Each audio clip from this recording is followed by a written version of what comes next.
Okay, today we're joined by Romain Joly. He is Global Head of Proteins Business Line at Roquette. Roquette is a major player in the plant-based ingredient space, and under Romain's stewardship, the company is driving innovation in plant proteins to meet evolving consumer and industry needs. We'll be diving into the latest trends in plant-based and hybrid proteins, the impact of regulatory shifts, and how Roquette is shaping the future of sustainable nutrition. Romain, thank you for joining us. Thank you. Thank you for having me. It's an honor to have you with us. Now, let's start with you. What's your background and what led you to join Roquette? Was there a moment that really drew you into this space? Well, it's kind of funny story is that I started in Rocket 12 years ago, and for me it was kind of a jump in the unknown. I was not very familiar back in the days in pharma, pharmaceuticals or food or bioindustries in general. And so I arrived in Rocket with a background around the project management, portfolio management, and entrepreneurship. And that's how I started with the first role, which was related to project and portfolio management. And then I kind of evolved down the road of innovations. I've been leading the innovation team for a while, and then into a commercial role, leading marketing and product line management at a subsidiary of Roquette called Setness Roquette, before taking my current position 2 years ago. Mm-hmm. So at Roquette, what's your day-to-day like? What are the big projects or challenges that you're focused on right now? Yeah, so right now, I lead the proteins business line. So basically, I'm in charge of all the alternative protein business that include the pea protein, the fava protein, and all new proteins that we might develop in the future. So my challenges are very various, I must say. Some of them are related to business challenges or innovation. There are a lot of trade matters currently. A lot of things are happening in the news, as you might know. And of course, there are some challenges related to operations, but as well, it's about my main challenge is to combine, I would say, challenges which are very short term with a longer term perspective, like a long term vision of what's going to be the next protein, what are we going to do, which will be the next botanical source we want to work on, or there are plenty of disruptive proteins coming out on the market right now. So it's very exciting, I would say. Now, Roquette has built a very strong reputation in plant-based ingredients. How would you describe the company's mission when it comes to innovation in plant proteins? What's driving that force behind the work that you do? So, well, Rocket's mission overall is to improve the lives of everyone by unlocking the potential of nature. So what we do in proteins is fully in line with Rocket mission. We truly strive to develop products by collaborating with customers while being inspired by nature and all that it has to offer. So our approach is really driven by what consumers expect and by extension by what our direct customers expect. So in that regard, our approach is kind of a smart combination of functionality by design approach, never compromise quality, a true focus on health benefits, and while ensuring the sustainability of our operations. Mm-hmm. Let's talk about now about some of those market trends and consumer shifts. There's been a change from purely plant-based products to hybrid solutions. So what do you think is driving that, and how are consumers responding? So consumers are more and more adopting flexitarian lifestyles, and they are seeking a balance between plant-based and animal-derived products. So that's a kind of a gradual transition that allows them to align with ecology-conscious values without fully committing to veganism, which might be a bit strong for some of them. So then those hybrid solutions, they can be whether a blend of plant proteins and eventually cultivated meats, or a mixture of plant and animal products. And they truly cater to this demand by offering familiar taste, but with enhanced nutritional profiles somehow. So as you may see, the market is really moving away from the binary perception of plant-based versus animal-based. Mm-hmm. And those hybrid products, they create a kind of a middle ground that potentially leads to a broader acceptance and wider mainstream adoption.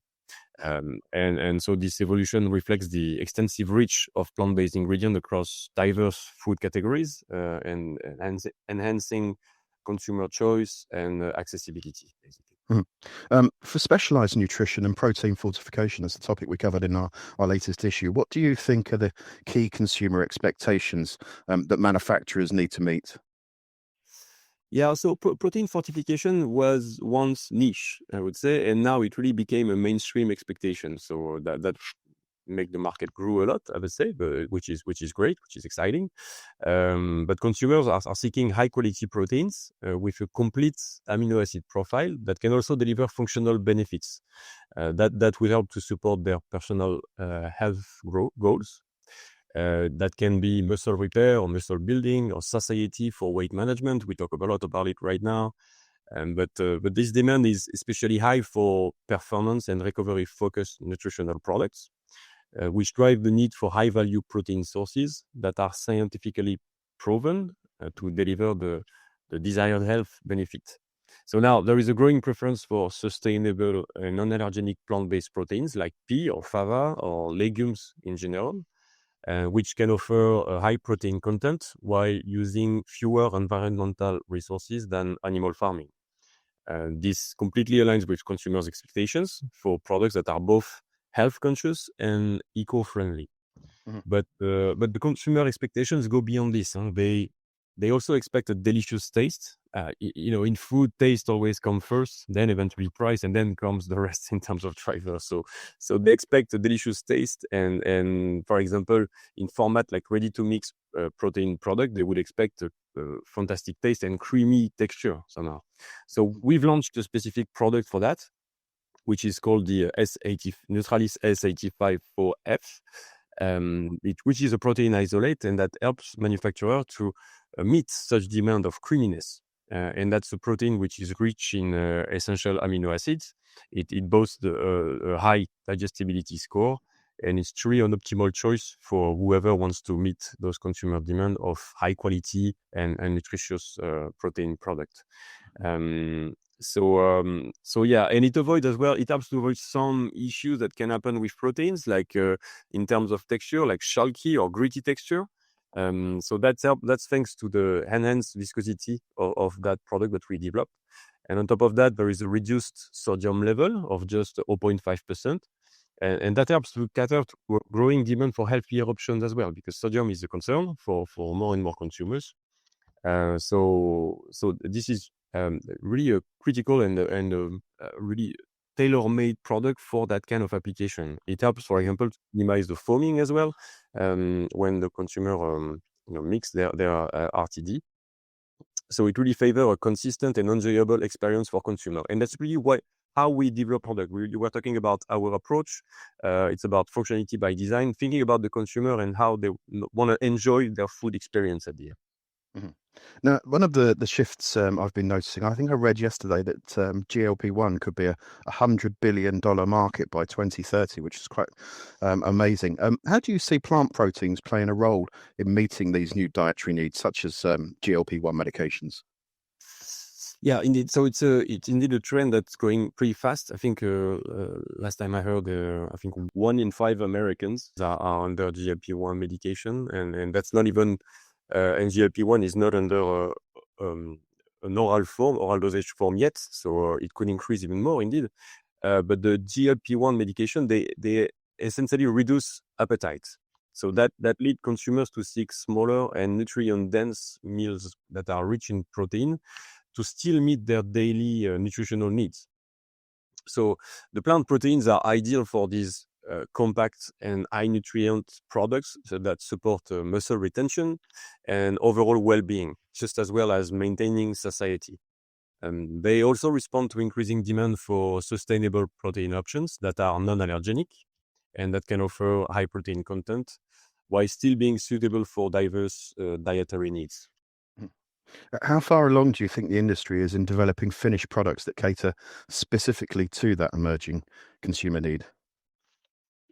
Well, manufacturers are responding to that by creating convenient or fortified snacks or beverages that can offer additional health benefits, such as low fat or high fiber, while also exploring new formats and textures for more differentiations, I would say. So at Roquette, we really support this shift in market demand with cutting edge ingredients, which are tailor-made and designed to optimize the protein content while still maintaining taste and texture. This is thanks to, I'm going to give an example. This is thanks to great ingredients like our Nutralis Fava S900M. So this is our first and brand new fava bean protein isolate that we launched last year, and it has 90% protein content. So it allows brands to achieve high protein claims using less products, making it easier to formulate nutrient-dense foods and beverages. It also has high gel strength capabilities. It has a controlled viscosity and a perfect stability, which makes it an ideal solution for those on-the-go formats like protein-enriched yogurts or ready-to-drink beverages. So to further support as well the demand for high protein snacks bar and beverages, we introduced also our first food grade hydrolyzed pea protein, which is called Nutrace H85. That ingredient helps the manufacturer to develop soft and cohesive dough nutritional bars, while maintaining a smooth texture throughout shelf life. Because the challenge with plant proteins is that it might affect the shelf life of the bar and the softness in the long run. So that H85, it allows that, but it also, in beverages application, it allows producers to increase the protein content while maintaining a low viscosity. And that helps to expand opportunities for great tasting fortified drinks. So with our continued ingredient innovation, the industry is well on its way to delivering more high protein and nutrient dense products that align with those evolving consumer health and wellness trends. And Roquette wants to remain a key partner in driving this progress. We're going to talk now about some of the regulatory and market challenges, wider market challenges. Bit of a strange one. How do anti-dumping regulations in markets such as the USA and Canada, how are they influencing the plant protein supply chain? Yeah, so this topic may have made a bit of noise, and even lately it might make a bit more. But the main thing that for Roquette is that Roquette truly believes in free but fair trade. So lately, last year, basically, it has been proven that in both the US and the Canadian markets, that Chinese pea protein is heavily subsidized and is basically dumped into both countries at unfair prices and in significant volumes, which cause a notable harm to North American producers, both in USA and Canada, like Roquette. So, I mean, at Roquette, we are proud of our own significant investment that helped to build the world's largest pea protein plant in Portage-la-Prairie in Manitoba in Canada. And that plant helps to primarily serve the Canadian and US markets. And also we purchase Canadian peas, and by doing that, we support hundreds of farmers in the prairies region in Canada. So we are really a very significant contributor to the local economy in Canada. So for us, measures like anti-dumping measures for key ingredients like pea proteins, they really help to push manufacturers to diversify sourcing and enhance local production, support local economy, ensuring quality, traceability, availability, and also consumer trust, and all that with having a more level playing field for producers. So this shift supports supply chain resilience, and it really reduces dependency on single source imports. So clearly fair competition plays a big role in fostering a truly sustainable and resilient plant protein market. Yeah. It really, I mean, fair competition, it encourages, it's exciting somehow. It encourages companies to innovate and adopt as well sustainable practices. Ultimately, it benefits the planet and consumers alike. So by working towards shared sustainability goals, the industry can build a more resilient and eco-conscious market. Ensuring fair competition, it also prevents domestic producers from being undercut, creating more predictable and stable market conditions. And this stability creates greater opportunities for local investment and strengthening the overall plant protein market. Now we're going to dive deeper into the products and the ingredients now. Organic pea protein, that's gaining in popularity, I've read. How important is that to secure a reliable, trusted supply chain for that ingredient? So it is I would say difficult but important, of course. So building a transparent and accountable supply chain is it's really crucial for maintaining the trust and ensuring high quality organic ingredients, shall it be pea or otherwise. At Roquette, we have a sustainability program called Life Plus Nature, and that program supports this by promoting regenerative agriculture, enhancing soil health, protecting biodiversity, and optimizing water usage. So, Rocket strategic investments such as this world's largest pea protein plant that we have in Canada, it reflects our commitment to sustainable growth and supply chain resilience. Such investment, it really help to ensure consistent availability and quality of organic pea protein, which are locally grown and that help to meet the growing consumer demand. Mhm. Romain, are there any technical challenges of working with organic pea protein compared to conventional options, especially if, as you get bigger in scale? Yeah, absolutely. So basically, the organic pea protein can have I mean, the organic peas actually can have significant variations in yield at source in the fields. It can also have, I mean, they have a different protein content to start with compared to conventional peas. And in terms of functionality, they remain similar, but there can be some slight differences here and there. So that require a very rigorous quality control in our plants, in our operations, to maintain consistency in large-scale production. It might differ a little bit as well in terms of solubility or texture and flavor profile compared to conventional pea, which uh, which is posing potential challenges in formulation for our customers. So as a result, specialized processing methods may be needed to preserve the functional integrity of the organic protein, which lead to higher production costs. These challenges reinforce the need to find a trusted partner with a stable and secure supply chain and extensive technical expertise. Another difficulty is the need to adapt to strengthening regulations, which call for more traceability, more documented traceability. A key example is the new National Organic Program in the US, which is a requirement from the USDA. Although traceability helps to build consumer trust, those requirements lead to stringent documentation demand. So manufacturers can take comfort in the fact that Rocket fulfill all of those requirements, and we are really proud of the robust approach that we have on sourcing and handling all the organic ingredients that we serve, and that really enable manufacturers to ensure consumers that of our product provenance and sourcing credentials. So Mhm. bottom line, it's challenging, but we are proud to fulfill those difficulties, I would say. Yeah, you're overcoming those challenges. You talked about your father being product launch last year, I think it was. What are the biggest hurdles in educating the market about the benefits of fava as a protein source? So, and that's an interesting question. So, basically, fava is a pretty common legume available across the world for decades. I mean, for centuries, I would say. And the fava bean, which is the Vicia faba, its name, it's not as well known in the market as other ingredients like wheat or rice, corn or potato.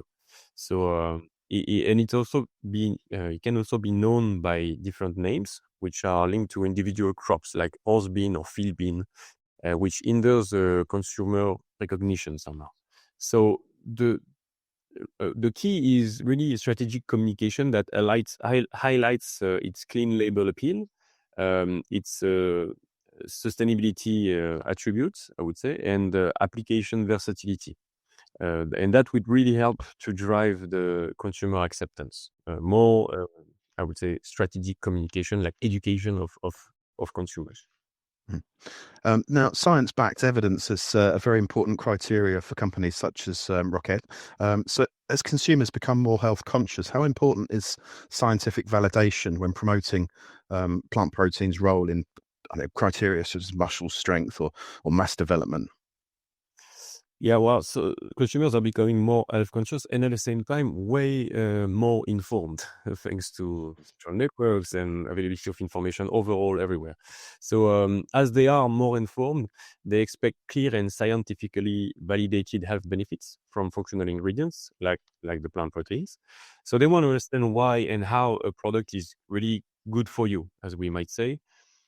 So those and there at the same time there are the increasing regulatory standards that require transparent and credible nutritional claims that make scientific validation crucial for building consumer trust and meeting compliance requirements, basically. Mhm. And how do you as a company ensure that your nutritional claims are backed up by robust scientific data? So Roquette has always been dedicated to setting the benchmark for quality, and that includes scientifically validated nutritional claims. So we invest significantly in ongoing research and rigorous testing to ensure that our product deliver proven health benefits amongst other product benefits. The Roquette Neutralis pea protein ingredients have been demonstrated in 6 clinical studies with results demonstrating their efficacy, efficacy in terms of muscle mass development Mhm. and maintenance and for satiation as well. So Roquette was also the first key player in the pea protein market to use the DIAAS, so the digestible indispensable amino acid score method. Mhm. The study was conducted in partnership with academic experts from the INRAE, which is the France National Research Institute for Agriculture, Food and Environment, Mhm. and that concluded with a DIAAS score of 100, showing that pea protein offers a balanced amino acid profile and an excellent digestibility. Mhm. Then we continuously collaborate with scientific institutions and regulatory bodies to stay ahead of evolving standards, maintaining our position as a trusted partner for brands seeking reliable and evidence-based nutritional solutions. Mhm. Do you think consumers fully understand the nutritional potential of plant proteins, or is there still work to be done in terms of bridging any knowledge gaps that there might be? Honestly, we think that there is still significant work to be done in supporting consumers in deepening their knowledge of the true nutritional benefits, nutritional potential, I would say, of plant proteins. Many continue to perceive plant-based proteins as inferior to animal proteins, particularly in terms of protein quality and functionality.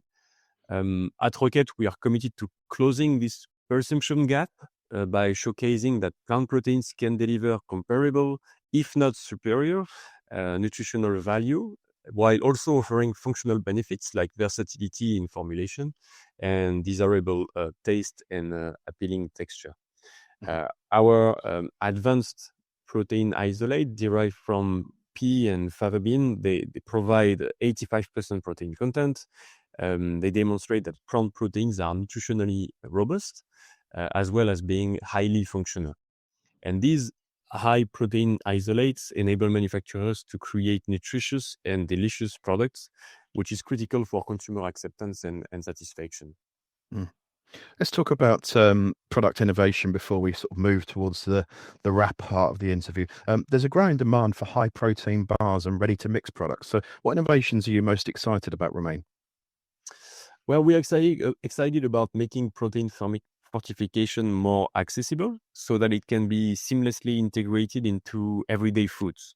It's really inspiring to see how high protein options are no longer just for athletes, Mhm. but they are now enriching daily staples like bakery items, cereal bars, and even indulgent treats. So this democratization of protein is helping more people meet their nutritional needs conveniently Mhm. without compromising on taste or lifestyle or even ethics, basically. And how do you balance innovation in specialized protein solutions with the need to keep products cost effective and scalable? So we offer a stable supply of sustainable raw materials to ensure consistency and affordability at scale. So by optimizing cost in use, we enable our customers, manufacturers, basically to maximize functionality with minimal formulation change. This helps maintain product quality and profitability, and it ensures that our innovations are both effective and economically viable. Then close collaboration with our partners allows us to tailor solutions that meet both innovation and cost efficiency needs, making our protein solution scalable and competitive and market ready, basically. Now, Roquette is a huge company. So how are you collaborating with partners globally to create recipes that are both functional and appealing to local taste? It's very important to appeal to those specific markets, isn't it? Yeah, so maybe you felt it when I talked about the several product like the creamy S85-4F or the Fava S900M or the hydrolysate and so on, is that it always starts from consumers and from our partners, from our customers, what they need, basically. So we place our partners' needs at the heart of our innovation process, our product development process. By leveraging insights from both global and local markets, we can create ingredients that resonate with cultural preferences while maintaining high functional standards. So we have a globally available technical services team that provide tailored formulation guidance and from both optimizing processes to troubleshooting texture or taste issues. Um, we have strategically located innovation centers worldwide, and they really enable us to stay connected to local taste trends and consumer behaviors. That helps ensuring that our solutions are relevant and appealing and on point with market demand. And this is where we prototype and test new product concepts in live collaborations with customers. So it's very frequent, but you would see our customers there in our lab working with us and developing product together with us. Mhm. So our customers also benefit from our bespoke innovation days and technical training days that can help them that can help inspire new formulation ideas. And we truly believe in the power of co-creation, working closely with them, with our partners, from concept, from the very first idea to commercialization. And this collaborative approach allows us to adapt quickly to those evolving consumer needs and trends, and accelerate the time to market of our ingredients, but at the end of the day, of end product at consumers. Mhm. You talked about the development process before. Are you able to share any insights into that process behind a product, such as, I don't know, a fava protein-based fermented dessert? Yeah. So of course, yeah, the development of our fava protein-based fermented dessert, it's a prime example of how we integrate advanced technologies, and in this case, it's AI. So in our co-creation process to create consumer-centric solution, I mean, it really helped to push boundaries of what's possible.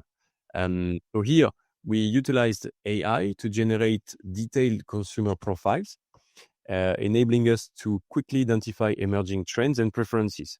And this data-driven approach guides the development of fresh functional concepts, such as this gut-friendly, protein-powered indulgent dessert.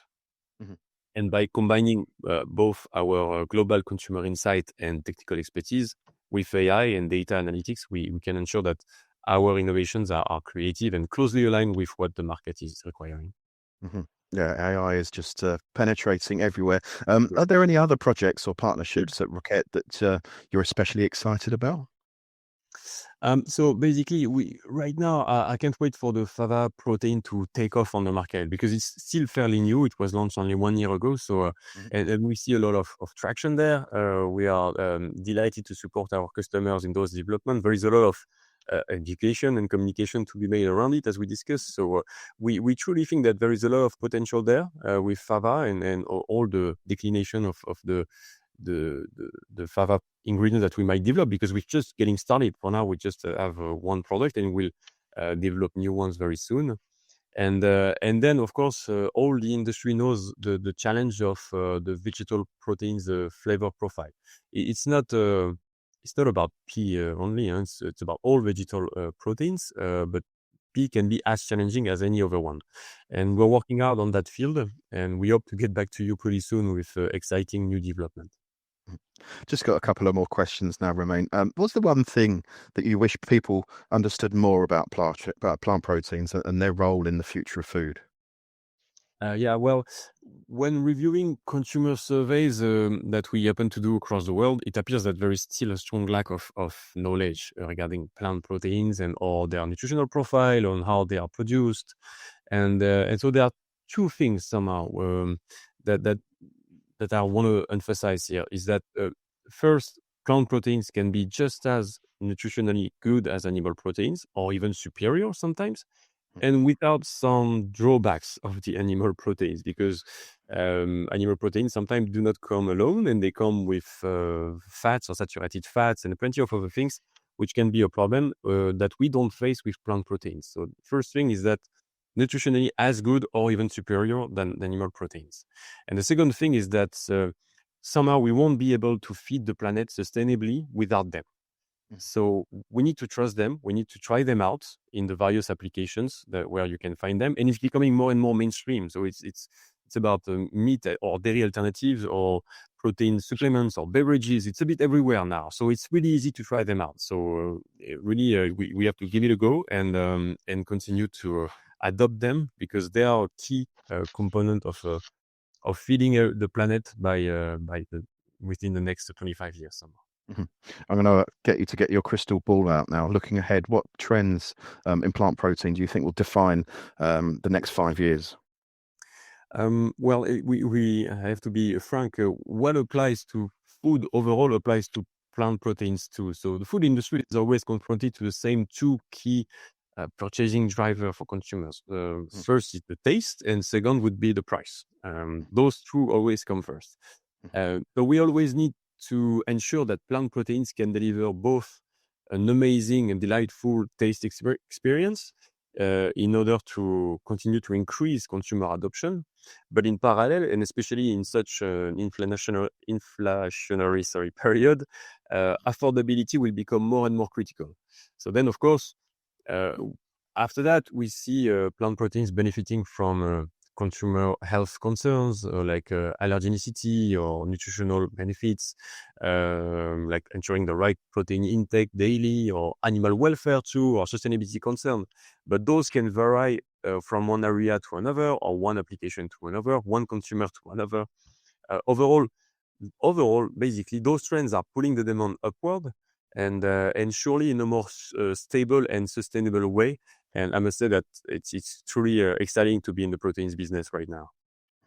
Well, look, the great thing about following a company such as Roquette is that you're never short of developments. So we'll be following those very closely over the next few months and year. Romain, thank you very much for your time. It's been lovely speaking with you. We've learned a lot there. Thank you. Thank you very much for having me. Thank you. Take care.